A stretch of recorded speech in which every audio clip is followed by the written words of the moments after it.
अस्सलाम वालेकुम बेलियों की हाल है। उम्मीद है कि सारे खैर मेरे दे नाल होसो दे। जल्दी तुसी सोशल मीडिया ਦੇ ਉੱਤੇ ਕੁਝ ਵੀਡੀਓਜ਼ ਵੇਖਣੀਆਂ ਨੇ ਜੋ ਕਿ ਪੰਜਾਬ ਅਸੈਂਬਲੀ ਦੇ ਅੰਦਰ ਪੰਜਾਬੀ ਸਿਆਸਤਦਾਨ ਜਿਹੜੇ ਨੇ ਉਹਨਾਂ ਪੰਜਾਬੀ ਜ਼ਬਾਨ ਦੇ ਵਿੱਚ ਤਕਰੀਰਾਂ ਕਰਨੀਆਂ ਨੇ। ਔਰ ਸਾਡੇ ਬਹੁਤ ਸਾਰੇ ਜਿਹੜੇ ਪੰਜਾਬੀ ਹੈ ਨੇ ਉਹਨਾਂ ਤਕਰੀਰਾਂ ਨੂੰ ਬੜਾ ਸ਼ੇਅਰ ਕਰਨਾ ਹੈ ਕਿ ਭਾਈ ਵੇਖੋ ਹੁਣ ਪੰਜਾਬ ਅਸੈਂਬਲੀ ਦੇ ਅੰਦਰ ਪੰਜਾਬੀ ਜ਼ਬਾਨ ਦੇ ਵਿੱਚ ਤਕਰੀਰਾਂ ਹੋ ਰਹੀਆਂ ਨੇ। ਔਰ ਉਹ ਜਿਹੜੇ ਸਿਆਸਤਦਾਨ ਨੇ ਉਹਨਾਂ ਤਕਰੀਰਾਂ ਦੇ ਵਿੱਚ ਜਨਾਬ ਉਹਨਾਂ ਇਹ ਵੀ ਦੱਸਣਾ ਹੈ ਕਿ ਪੰਜਾਬੀ ਜ਼ਬਾਨ ਬੜੀ ਮਹਾਨ ਜ਼ਬਾਨ ਹੈ, ਪੰਜਾਬੀ ਜ਼ਬਾਨ ਬੜੀ ਚੰਗੀ ਜ਼ਬਾਨ ਹੈ, ਬੋਲਣੀ ਚਾਹੀਦੀ ਹੈ, ਸਾਡੀ ਜ਼ਬਾਨ ਨੂੰ ਨਜ਼ਰਅੰਦਾਜ਼ ਕੀਤਾ ਗਿਆ।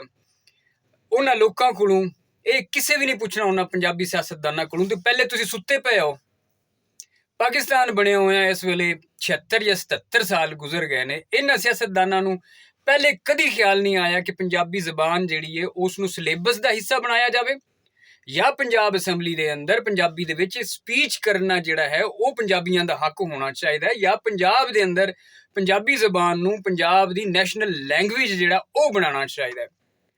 ਅੱਛਾ, ਦੂਜੀ ਗੱਲ ਹੈ ਜਿਹੜੀ ਸਭ ਤੋਂ ਮੈਂ ਆਣਾ ਕਿ ਖਤਰਨਾਕ ਗੱਲ ਹੈ, ਇਹਨਾਂ ਪੰਜਾਬੀ ਸਿਆਸਤਦਾਨ ਜਿਹੜੇ ਪੰਜਾਬੀ ਬੋਲ ਕੇ ਪੰਜਾਬੀ ਤਕਰੀਰਾਂ ਕਰਦੇ ਪਏ ਨੇ ਉਹਨਾਂ ਕੋਲੋਂ ਇਹ ਪੁੱਛੋ ਇਸੇ ਪੰਜਾਬ ਅਸੈਂਬਲੀ ਦੇ ਅੰਦਰ ਕਮੇਟੀ ਨੇ ਪੰਜਾਬੀ ਜ਼ਬਾਨ ਦੇ ਜਿਹੜੇ ਮੁਖਤਲਿਫ ਲਹਿਜੇ ਨੇ ਜਿਨ੍ਹਾਂ ਦੇ ਵਿੱਚ ਪਟਵਾਰੀ ਪੰਜਾਬੀ ਲਹਿਜਾ, ਡੇਰਾਵਾਲੀ ਤੇ ਮੁਲਤਾਨੀ ਪੰਜਾਬੀ ਲਹਿਜਾ, ਉਸ ਨੂੰ ਇੱਕ ਵੱਖਰੀ ਜ਼ਬਾਨ ਦੇ ਤੌਰ ਤੇ ਪੇਸ਼ ਕੀਤਾ ਜਾ ਚੁੱਕਿਆ ਹੈ ਕਿ ਭਾਈ ਉਹਦੇ ਵਿੱਚ ਲੈਟਰ ਦੇ ਵਿੱਚ ਲਿਖਿਆ ਹੋਇਆ ਕਿ ਇਹ 4-5 ਜ਼ਬਾਨਾਂ ਨੇ ਜਿਨ੍ਹਾਂ ਦੇ ਵਿੱਚ ਤੁਸੀਂ ਤਕਰੀਰ ਕਰ ਸਕਦੇ ਹੋ। ਉਹਦੇ ਵਿੱਚ ਪੰਜਾਬੀ, ਪਟਵਾਰੀ, ਸਰਾਇਕੀ, ਮੇਵਾਤੀ, ਉਰਦੂ, ਅੰਗਰੇਜ਼ੀ, ਮਤਲਬ ਇਹ 3-4 ਜ਼ਬਾਨਾਂ ਲਿਖੀਆਂ ਹੋਈਆਂ ਨੇ। ਇਹਦੇ ਵਿੱਚ ਤੁਸੀਂ ਤਕਰੀਰ ਕਰ ਸਕਦੇ ਹੋ। ਸਪੀਕਰ ਸਾਹਿਬ ਕੋਲੋਂ ਤੁਹਾਨੂੰ ਇਜਾਜ਼ਤ ਲੈਣ ਦੀ ਲੋੜ ਕੋਈ ਨਹੀਂ ਪਾਉਣੀ।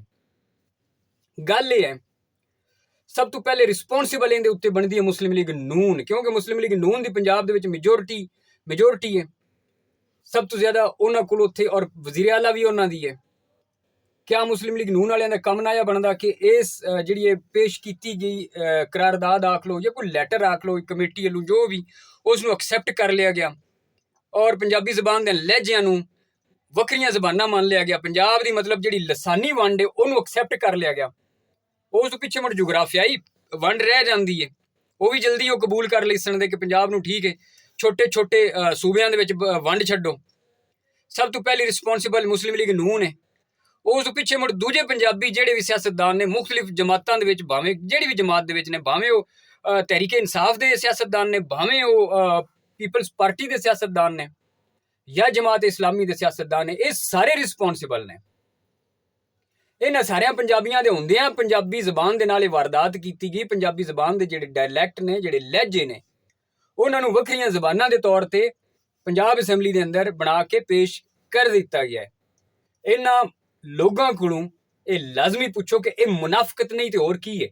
ਇੱਕ ਪਾਸੇ ਤੁਸੀਂ ਪੰਜਾਬੀਅਤ ਦੀ ਗੱਲ ਕਰਦੇ ਹੋ, ਦੂਜੇ ਪਾਸੇ ਤੁਹਾਡੇ ਸਾਹਮਣੇ ਪੰਜਾਬੀ ਜ਼ਬਾਨ ਜਿਹੜੀ ਹੈ ਉਹਨੂੰ ਵੰਡ ਦਿੱਤਾ ਗਿਆ, ਉਹਦੇ ਲਹਿਜਿਆਂ ਨੂੰ ਵੱਖਰੀਆਂ ਜ਼ਬਾਨਾਂ ਬਣਾ ਦਿੱਤਾ ਗਿਆ। ਸੁੱਤੇ ਪਏ ਹੋ ਪੰਜਾਬੀਓ।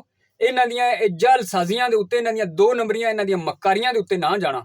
ਇਹਨਾਂ ਕੋਲੋਂ ਇਹ ਗੱਲ ਲਾਜ਼ਮੀ ਪੁੱਛਣਾ ਕਿ ਜਿਸ ਵੇਲੇ ਪੰਜਾਬੀ ਜ਼ਬਾਨ ਨੂੰ ਵੰਡਿਆ ਜਾ ਰਿਹਾ ਸੀ ਪੰਜਾਬ ਅਸੈਂਬਲੀ ਦੇ ਅੰਦਰ, ਉਸ ਟਾਈਮ ਤੁਸੀਂ ਸੁੱਤੇ ਪਏ ਹੋ। ਕਿਆ ਅਸੀਂ ਤੁਹਾਨੂੰ ਵੋਟ ਇਸੇ ਗੱਲ ਵਾਸਤੇ ਦਿੱਤੇ ਹੈ ਕਿ ਤੁਸੀਂ ਪੰਜਾਬੀ ਜ਼ਬਾਨ ਦੇ ਨਾਲ ਵਾਰਦਾਤ ਪਾ ਦਿਓ, ਪੰਜਾਬੀ ਜ਼ਬਾਨ ਦੀ ਵੰਡ ਕਰੋ, ਉਸ ਤੋਂ ਪਿੱਛੇ ਮੁੜ ਪੰਜਾਬ ਨੂੰ ਤੁਸੀਂ ਵੰਡਣਾ ਹੈ ਬਾਅਦ ਵਿੱਚ?